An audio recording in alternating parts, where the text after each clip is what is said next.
Yeah, Anjali from TFPC. TFPC, hi. Yeah, hi. So basically, India's superhero ante Hanuman nunchi kids andarki you are the superhero. So industry lo meer indaka mention chesinattu mana heroes andaru kuda super heroes. But super yodha anna title oka hero ki ivvali anukunte evarki istaru? Nenu ivvali anukuntena? Suitable for the super yodha name. Kalyan గారికి అండి. అంటే ఈ OG glimpse అది చూసిన తర్వాత ఆ సెటప్లో ఒక OG ఆ టైటిల్ లోగో ఫాంట్లో ఆ పోస్టర్ మీదకి సూపర్ యోధా అనేది కరెక్ట్గా సెట్ అవుద్ది కళ్యాణ్ గారికి. Okay, and one more thing, sword అది పట్టుకుని వెళ్తున్నారు కదా, చాలా బాగుంటుంది. Yes, and one more thing ఏంటి అని అంటే హనుమాన్ గురించి ఇప్పుడు ఎలా మాట్లాడుతున్నారో మిరాయి గురించి ఫ్రమ్ నౌ మూవీ రిలీజ్ అయ్యేంత వరకు నెక్స్ట్ టైం తేజ్ సజా గారు అంటే మిరాయి గురించి మాట్లాడతారు. Advancely congratulations. మీరందరే మాట్లాడించాలి, వాళ్ళు మాట్లాడినా మాట్లాడిపోయినా.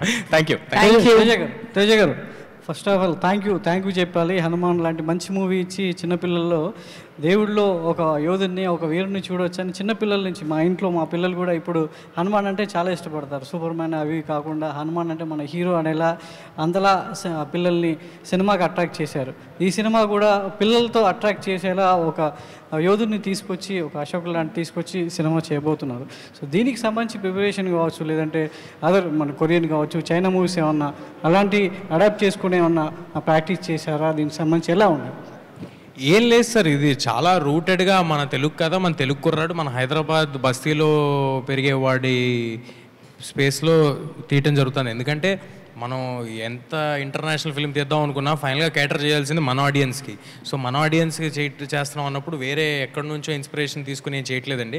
చిన్నప్పటి నుంచి ఇంతమంది సూపర్ స్టార్స్ని మన కళ్ళ ముందు చూస్తూ పెరిగాను. సో ఆ ఇన్స్పిరేషన్ ఉంటే వాళ్ళ నుంచే ఉంటుంది, కానీ బయట నుంచే ఉండదు. సో హనుమాన్ సినిమా చేసి మీలాంటి హీరోలు అంత పెద్ద సినిమా చేయొచ్చా అనే ప్రశ్నకు ఒక చెంపపెట్టుగా సక్సెస్ ఇచ్చారు. సో ఈ సినిమా కూడా మీకంటే భారీ స్థాయిలో భారీ క్యారెక్టర్ని మీ భుజాన్ని ఎత్తుకొని తీసుకురాబోతున్నారు. సో దీనికి సంబంధించి వచ్చే కామెంట్స్ని ఇప్పుడే గ్లింప్స్తో సమాధానం ఇచ్చారు. సో ఇంకా ఎలా ఉండబోతుంది? సార్ అంత భారీ ఏం ఎత్తుకోలేదండి, నేను చాలా తేలిగ్గానే ఉంది. అంత భారీగా ఏం లేదు, చాలా కథ కానీ సెటప్ కానీ చాలా సరదాగా ఉంది. ఇట్ విల్ బీ మీకు చిన్న మిస్టరీ యాక్షన్ స్పేస్లో పిల్లలందరికీ నచ్చే సినిమా అవుద్ది అంతే. అంత భారీగా నేనైతే ఏం ఎత్తుకోలేదు, మీరు కూడా అనుకోవద్దు. హనుమాన్తో సార్ నంబర్ డబుల్ డిజిట్ చేశారు.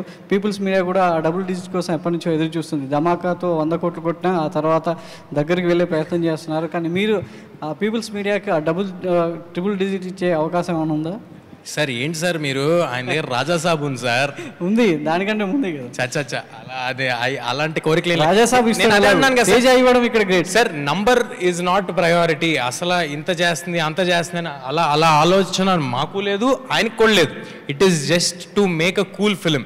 మేమిద్దరం కుర్రాల్లో ఏదో ఆలోచించి అంబిషియస్గా ఇలా చేసేద్దాం అని ఎక్సైట్ అవుతూ ఉంటే ఈయన చూసి అరే I will support your thought, మీరు ఏం చేస్తారో చేయండి, I will support your thought అని వచ్చారు. సో అస్సలు నంబర్స్ గురించి ఆలోచన కానీ ఇంత చేయాలి అంత చేయాలనేది that is not the ambition అండి. మంచి సినిమా చేద్దాం అనేది అంబిషన్. తేజ ఏ సినిమా చేసినా పిల్లల్ని టార్గెట్ చేసుకొని పెద్దల్ని థియేటర్కి రప్పించేస్తారన్నమాట, అంతేనా? సార్ అది చాలా అదృష్టం ఉండాలి వాళ్ళకి నేను నచ్చాను కాబట్టి టార్గెట్ ఆడియన్స్ క్లియర్గా ఉన్నారు ఇప్పుడు. సో క్యాటర్ చేస్తే సరిపోద్ది. యా.